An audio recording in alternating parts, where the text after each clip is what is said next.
क्योंकि वो पढ़ा लिखा एक प्रोफेसर था, तो उसने पहले तो इस बात को नकार दिया, लेकिन फिर एक दिन उसने अपने एक जानकार को इस बात का पता लगाने को कहा। तो उस जानकार ने यह कंफर्म किया कि हाँ, ये बात तो सच है। लेकिन राम त्रिपाठी जी थोड़ा गुस्से में थे। उन्होंने सोचा शायद कोई ढोंग कर रहा है और मेरी बेटी का गलत नाम इस्तेमाल कर रहे हैं। और फिर 19 अक्टूबर 1985 के दिन वो शरीफपुरा गांव जाने का फैसला करता है। मैं आपको बता दूं, वो पहले कभी भी शरीफपुरा गांव में नहीं गया था। उसने तो शरीफपुरा का नाम भी पहली बार सुना था। इधर उधर पूछते पूछते वो जैसे तैसे करके उस गांव में पहुंच गया। उसने वहां किसी से अजीब सी औरत का घर पूछा जिसके ऊपर भूत प्रेत वगैरह आते हैं। तो गाँव वालों ने उसे जगदीश के घर का रास्ता बताया। और ये सब बताते हुए राम त्रिपाठी जी सुमित्रा के परिवार वालों को बोलते हैं, इस तरह मुझे इस घर का पता चला और मुझे खुशी है मैंने यहाँ आने का फैसला किया, नहीं तो मैं अपनी बेटी से दोबारा नहीं मिल पाता और ये कभी भी ना पता चलता कि उसका कातिल कौन था। तो इस तरह से त्रिपाठी जी इस घर तक पहुंचे थे। इंटरनेट और यूट्यूब पर तो ये सिर्फ अफवाहें हैं कि सुमित्रा ही अपने पापा त्रिपाठी जी को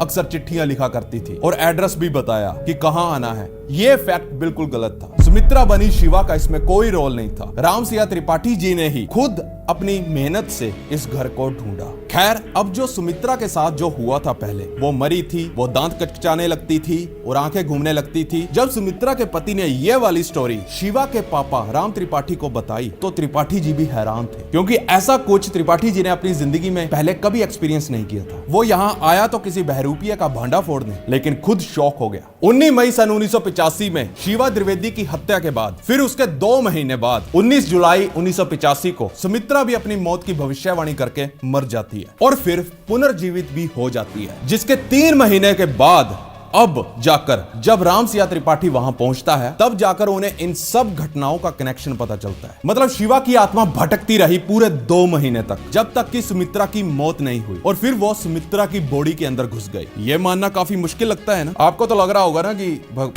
बदमाश भाई कोई कहानी सुना रहा है, ये कोई सच थोड़ा ना होगा। कैसे मान सकते हैं इन चीजों को? क्या पता सारे लोगों ने, उसके परिवार वालों ने या कह लीजिए त्रिपाठी जी ने मिलकर यह खेल रचा हो। खैर, मैं आपको बता दूं, जब इस कहानी को अखबार वालों ने छापना शुरू कर दिया था, तब जाकर यह कहानी अमेरिका में बैठे यूनिवर्सिटी ऑफ वर्जीनिया के साइंटिस्ट तक पहुंची। फिर वो साइंटिस्ट खुद चलकर भारत आए और इस कहानी की जांच पड़ताल की और यह कंफर्म किया कि हाँ, यह घटना बिल्कुल सच है